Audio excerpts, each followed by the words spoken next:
What's up everyone, welcome to your 14th After Effects tutorial. In this tutorial I'm going to be going over a couple rotation things, and we're going to be using a tool called the Wiggler in this tutorial. So let's just go ahead and get started. The first thing that I want to show you guys is how we used to make things rotate along a path before and how they do it by default. So let's go ahead and get your object. It doesn't matter what it is, and get your position effect out, and go ahead and make three. Well, actually you don't have to make anything, I'll just show you how it's done. Just make three keyframes, and I'll show you that by default After Effects has this object kind of the same level left and right when it moves along a path. But sometimes you don't want to do this, and you want the object to kind of follow the path like it's kind of going like a roller coaster. And here's how you do that. Anytime you want your object to follow one or more keyframes, and this is called auto orientation, go ahead and select the keyframes you want, and again, if you click the property, it selects all the keyframes. Next thing from there, you want to go to Layer, up here, Transform, Auto Orient, and you want to put Orient along path. Go ahead and click OK. And as you can see, when you do that, your object is oriented along the path which it aligns with, or whatever it's called. So that is how you get an object to go along the path. So if you're animating something like a roller coaster or something like that, it's a lot easier. And make sure when you're done with that, go to Layer, where is it, Transform, Auto Orient, and click Off, or else it's gonna stick with you and it's gonna be annoying when you're trying to orient other stuff. Another thing that I want to show you guys how to do is something called the Wiggler, and what this does is it pretty much just wiggles your objects. Pretty simple. So to open this, you need to go to Window and make sure your what's it called, panel called the Wiggler is open. Make sure there's a checkbox next to it. Mine's already open right here, so I don't have to worry about anything. What the Wiggler does is adds a bunch of random keyframes in the middle of whatever keyframes you selected, so that it gives it a wiggle effect. And you can do this to any property, not only position, but position is most easy to see. So go ahead and select 2 or more keyframes, since you can't wiggle only one keyframe. I'm gonna go ahead, actually I'm gonna delete this middle one. And right now you see Charlie Chupacabra is just going from left and right. I'm gonna want to add a bunch of random keyframes to make them shake all over like a crackhead or something. So go ahead and select your keyframes. Oops, I accidentally deleted one.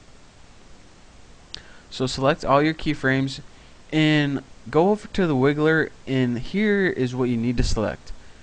You want to pick Apply to Spatial Path. Now spatial and temporal are actually two different things. Spatial means in space and temporal means in time. And since position is of course space, temporal would be something like opacity, where it isn't like moving anywhere, it's just doing something over time, getting brighter or getting dimmer. So that's what temporal would mean. But for position, you always want spatial. Noise type, this doesn't really matter in this case. It's just when you look at your chart, the lines are either going to be jagged or smooth. It's not really important, don't worry about that. And dimensions, again, since this is spatial, these are the axes, x-axis, y-axis. Do you want to do all the same? Most of the time you want to click all independently, since you want all your keyframes to act independently. The frequency is how often it's going to insert keyframes, and the magnitude is how severe, I guess you could say, the differences is going to be. So let's just go ahead and say we want about 11 keyframes per second, and we want it pretty harsh, just so I can show you guys.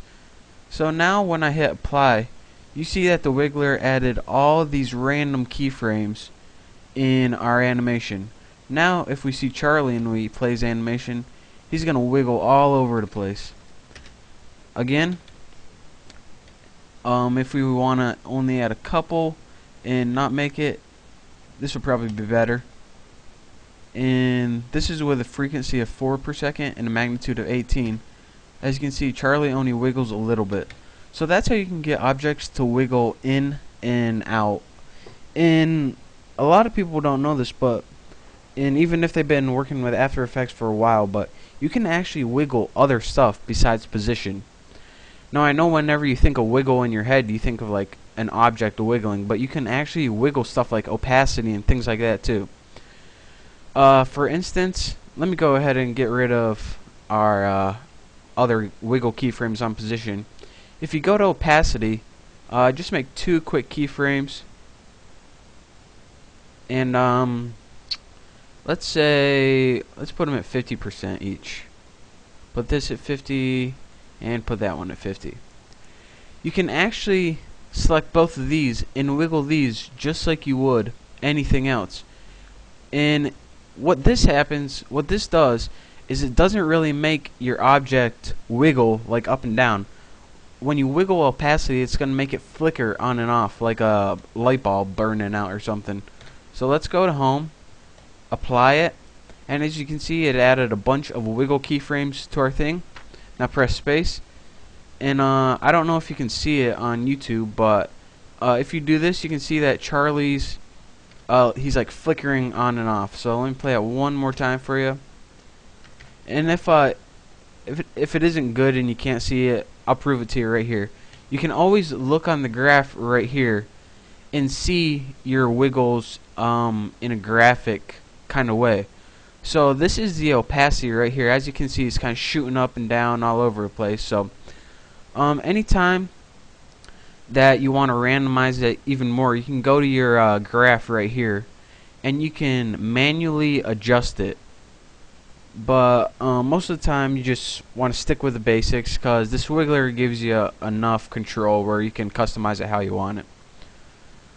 So again, that is how you use the wiggler in auto orientation to orient objects along a path. And don't forget that you can wiggle stuff besides position. Any of your attributes you can wiggle. So keep that in mind and play around with the wiggler a little bit and learn how to use it.